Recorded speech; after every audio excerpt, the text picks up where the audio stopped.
Hi friends, welcome to my channel.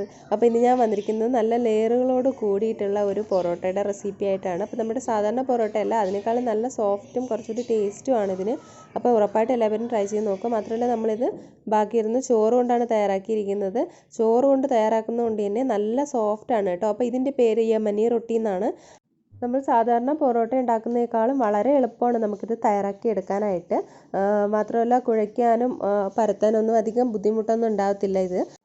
അതിൻ്റെ കൂടെ തന്നെ ഞാനൊരു ചിക്കൻ ഫ്രൈഡ് റെസിപ്പി കൂടി കാണിക്കുന്നുണ്ട്.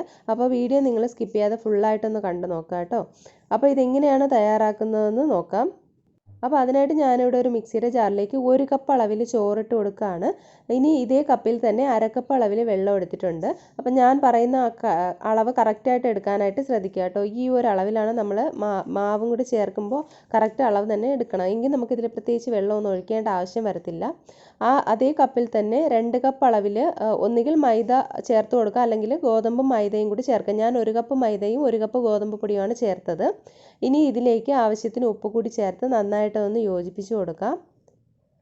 ഇനി നമുക്ക് ഈ അരച്ച് വെച്ചിരിക്കുന്ന ചോറ് ഒന്ന് ഇതിലേക്ക് ചേർത്ത് കൊടുക്കാം. അപ്പോൾ ചോറ് നന്നായിട്ട് തന്നെ അരച്ചെടുക്കുക കേട്ടോ. ഒട്ടും തന്നെ തരിയില്ലാതെ നല്ല പേസ്റ്റ് പോലെ തന്നെ അരച്ചെടുക്കാനായിട്ട് പ്രത്യേകം ശ്രദ്ധിക്കുക. അപ്പോൾ ഞാൻ ചോറ് ചേർത്തതിന് ശേഷം സ്പൂൺ കൊണ്ട് നന്നായിട്ട് ഇതുപോലെ ഒന്ന് മിക്സ് ചെയ്ത് കൊടുക്കുന്നുണ്ട്.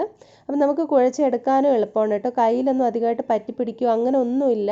അപ്പം നമ്മൾ സാധാരണ വെള്ളം ചേർത്തിട്ട് ഇതുപോലെ സ്പൂൺ കൊണ്ട് കുഴച്ചെടുത്താലും അതുപോലെ തന്നെയാണ്, എളുപ്പമാണ് നമുക്കത് കുഴച്ചെടുക്കാനായിട്ട്.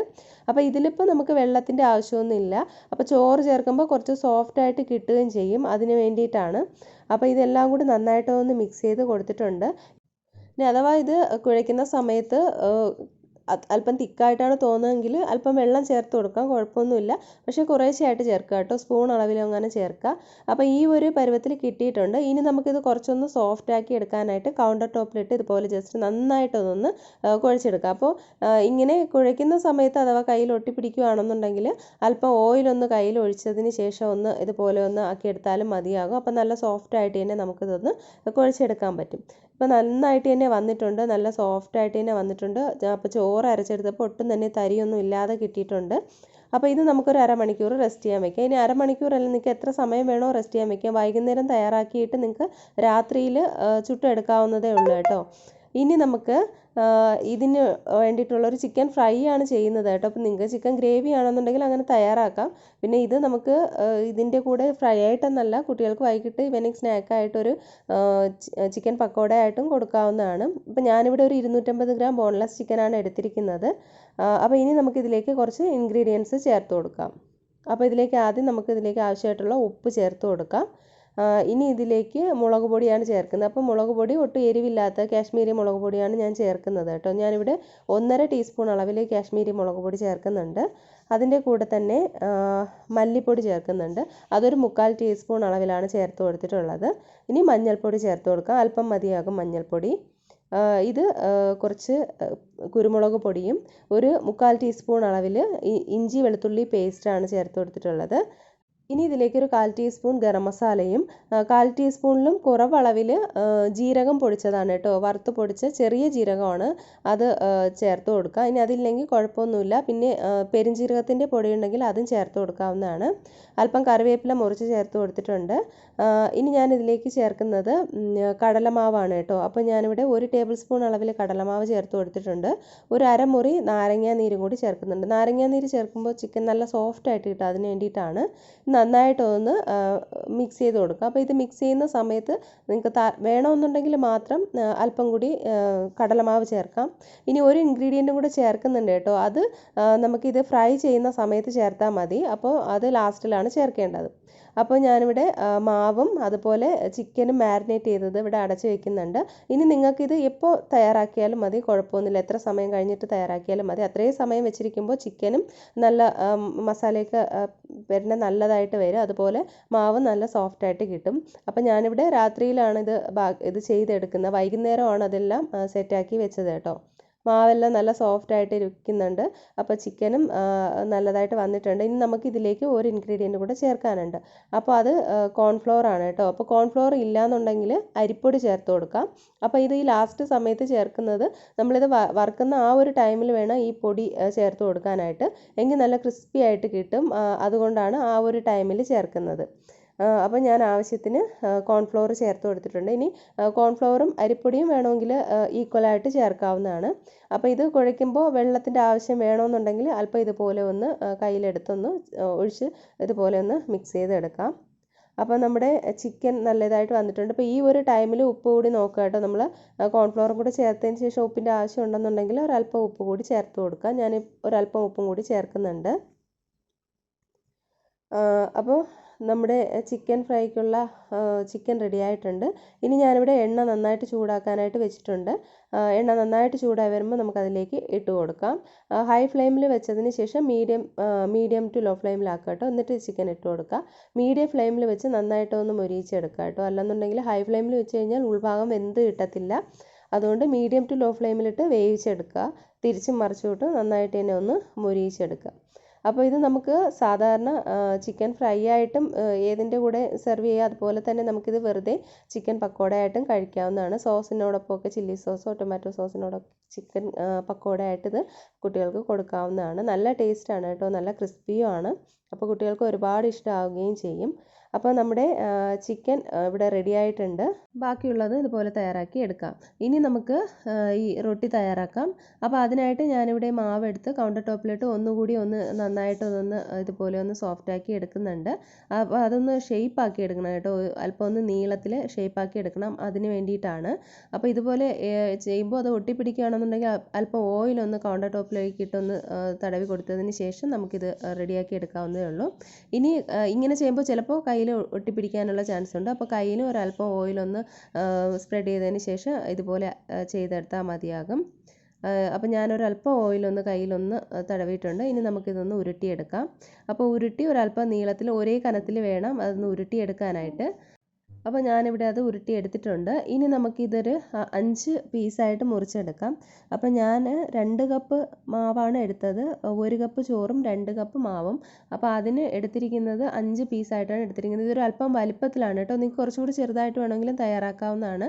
സാധാരണ ഈ യെമിനി റൊട്ടി ഒരല്പം വലിപ്പത്തിലാണ് തയ്യാറാക്കി എടുക്കുന്നത്. അതുകൊണ്ടാണ് ഞാൻ ഇത്രയും എടുത്തത്. അപ്പോൾ നിങ്ങൾക്ക് വേണമെന്നുണ്ടെങ്കിൽ കുറച്ചും കൂടി ചെറുതായിട്ട് തയ്യാറാക്കാവുന്നതേ ഉള്ളൂ. അപ്പോൾ ഇത് സാധാരണ പൊറോട്ടയ്ക്കൊക്കെ ചെയ്തെടുക്കുന്ന പോലെ ഉരുട്ടിയെടുക്കുക. അപ്പോൾ ഇത് കണ്ടില്ലേ, നന്നായിട്ട് തന്നെ അത് ഉരുട്ടിയെടുത്തിട്ടുണ്ട്. ഇതുപോലെ ബാക്കിയുള്ളതെല്ലാം നമുക്കിത് ഉരുട്ടിയെടുക്കാം.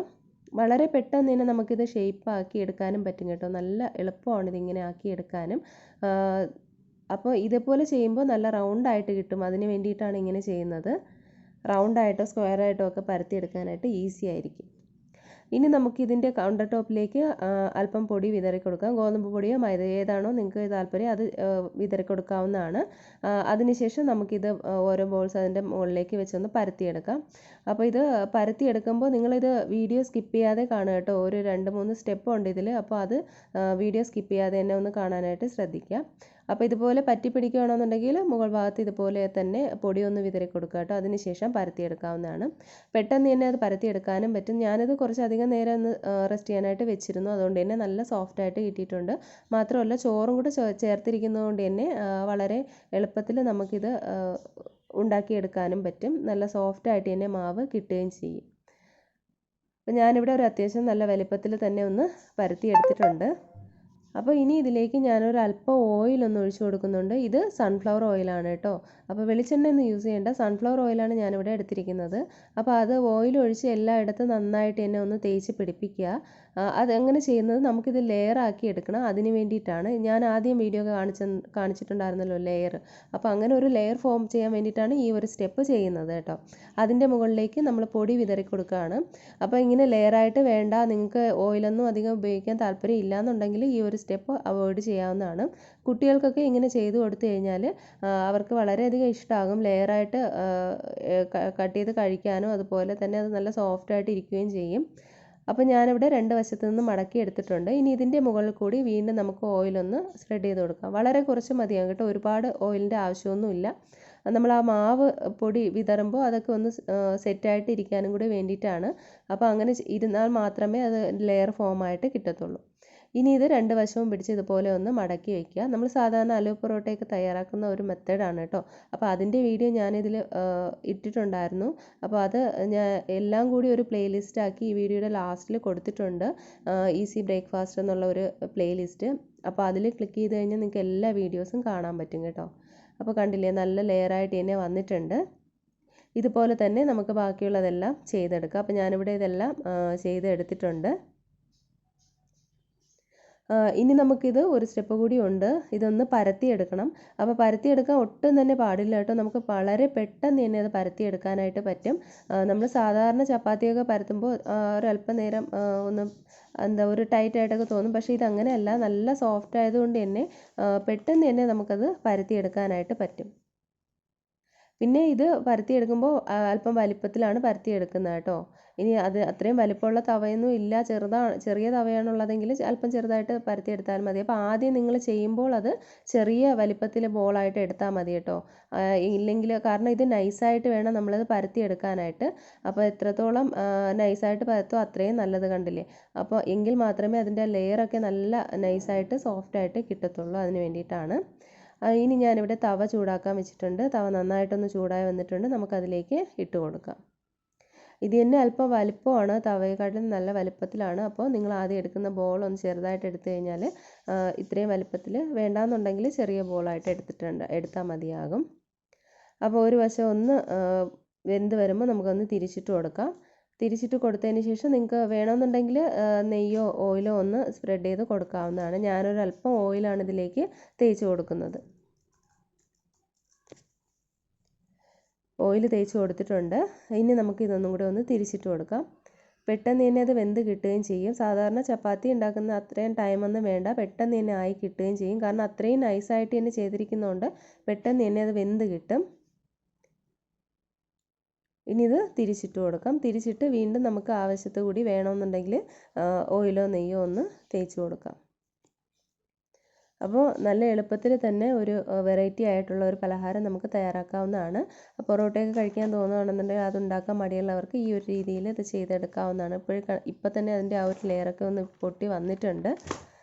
ഇതിൻ്റെ കൂടെ നമുക്ക് ചിക്കൻ ഫ്രൈ അല്ലാതെ ചിക്കൻ ഗ്രേവിയും ചിക്കൻ കറിയും ഒക്കെ നല്ല കോമ്പിനേഷനാണ്. എല്ലാ നോൺ വെജും കറിയും നല്ലൊരു കോമ്പിനേഷനാണ്. വെജിറ്റബിൾ കുറുമയൊക്കെ നല്ലൊരു കോമ്പിനേഷനാണ്. അപ്പോൾ നമുക്ക് ഒരെണ്ണം ഞാനിവിടെ തയ്യാറാക്കി എടുത്തിട്ടുണ്ട്. ഇതുപോലെ തന്നെ ബാക്കിയുള്ളതും തയ്യാറാക്കി എടുക്കാം. അപ്പോൾ ഞാൻ പറഞ്ഞില്ലേ നല്ല ലെയർ തന്നെ വന്നിട്ടുണ്ട്, കണ്ടില്ലേ. ഇതുപോലെ 2-3 ലെയറായിട്ട് നമുക്കിത് ചെയ്തെടുക്കാവുന്നതാണ്. അപ്പോൾ നിങ്ങൾക്ക് ഉറപ്പായിട്ടും ഇത് ഇഷ്ടമാകുന്ന ഒരു റെസിപ്പി തന്നെയാണ് ചോറ് കൊണ്ടുള്ള പൊറോട്ട അല്ലെങ്കിൽ യമനി റൊട്ടി. അപ്പോൾ ഉറപ്പായിട്ടും എല്ലാവരും ഇതൊന്ന് ട്രൈ ചെയ്ത് നോക്കുക. ട്രൈ ചെയ്ത് നോക്കിയിട്ട് ഇതിനെക്കുറിച്ചുള്ള കമൻറ്റ് അറിയിക്കാൻ മറക്കരുത്. അതോടൊപ്പം റെസിപ്പി ഇഷ്ടമായ ലൈക്ക് ചെയ്യാനും ഷെയർ ചെയ്യാനും ചാനൽ സബ്സ്ക്രൈബ് ചെയ്യാനൊന്നും മറക്കരുത്. സബ്സ്ക്രൈബ് ചെയ്യുമ്പോൾ ബെല്ലൈക്കണും ഓൾ ഓപ്ഷനും കൂടി ഒന്ന് ക്ലിക്ക് ചെയ്യുക കേട്ടോ. എങ്കിലേ വീഡിയോസിൻ്റെ നോട്ടിഫിക്കേഷൻസ് ഒക്കെ നിങ്ങൾക്ക് കിട്ടുള്ളൂ. അപ്പോൾ പുതിയൊരു റെസിപ്പി ആയിട്ട് നമുക്ക് വീണ്ടും കാണാം. അതുവരേക്കും എല്ലാവർക്കും ബൈ. Thank you.